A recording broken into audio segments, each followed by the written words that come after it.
My name's Lawrence Grimm. I'm standing here on my dad's farm, which is where I grew up. I learned about tractors, I learned about animals, I learned about how important they are and how to take care of them the best we could right here, right where I'm standing.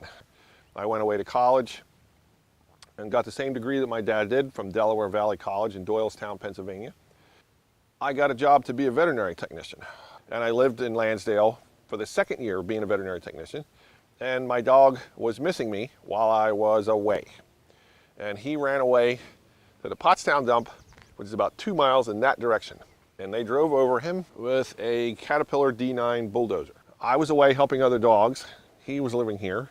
I wasn't living here anymore, and he got killed. And I guess about 5 or 6 months later, I was looking for another job, and I took a job for Invisible Fence, manager of Fence City in Montgomeryville, Pennsylvania. I started that job on August 1st, 1986. And I've been working in the Invisible Fence dog containment field ever since then. So I modified their installations almost immediately upon taking the job. I modified their equipment, their machines, because I used to modify these machines.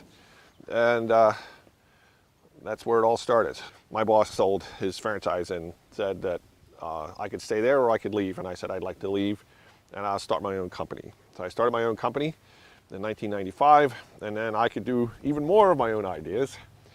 And a lot of people wanted me to do their work no matter what I was handling, which was a good thing in the beginning. And the company that I went with, things were done cheaper. They told me that things would be done the same. It was manufactured in China and things would be the same. Cheaper but the same. So after years and years of trying to get the Chinese-based company to modify their equipment to make it better, and running into deaf ears, I decided that it wasn't what I wanted to do any longer. There's dogs getting hurt because of the technology, and I didn't want to have any dogs getting hurt like my Freddie got hurt because of things that people didn't really care too much about in China. Funny how things work.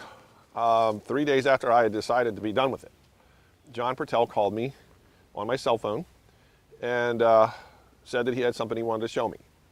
And I said, not now, I'm out of the business. And he said, yes, I've heard through the grapevine that you were having terrible trouble.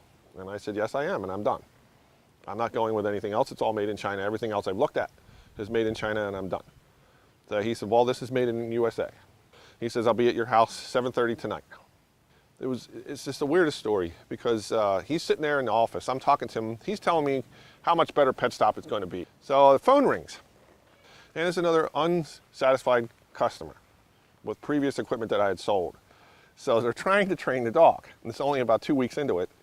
I'm trying to finish up. I'm trying to get out of the business. And here's this lady calling in, not real happy. And it's 9:30 at night. He does this. And I'm like, what? Excuse me, hang on a minute. What? He said, put her on hold. I said, excuse me, ma'am, I'm going to put you on hold here. I'll be right back. I'm sorry, hang on. Put her on hold. And he says, we can go fix that right now. He says, let's go. I said, that's it. That's all I needed. Let's get in my truck and we're going. And he went downstairs and put the transmitter on the wall. I went out to check it as if I was the dog, and everything worked perfectly. Turned every dimmer switch on in the house. Nothing messed up the signal field outside. It worked perfect. It was smaller. It was lighter. It uses batteries a lot less. Came back. He said, here's 4 more transmitters, 4 more collars. Next 4 things, next 4 phone calls you have like that, you take my stuff out there and put it on there and see if it doesn't fix the problem and make the dog safe again. I think we went another 2 weeks. And within those 2 weeks, 4 problems had come up, different problems. Another system had been installed next to one that I had in there for 2 years and erased that side. The dog could walk right through that side. So I went over with Pet Stop, stuck the transmitter on the wall, put the collar on the dog, everything works fine. Didn't have to move the wire, didn't have to worry about anything. Next one was like a lightning strike on the transmitter that turned the transmitter full power, shocking the dogs all over the house. Pulled their transmitter, put the Pet Stop transmitter on, doesn't happen again. So it didn't take me, it took me about 5 transmitters, I guess. And then I'm working for John. I have over 15,000 customers now.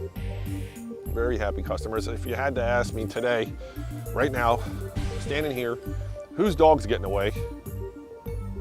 There isn't one. you.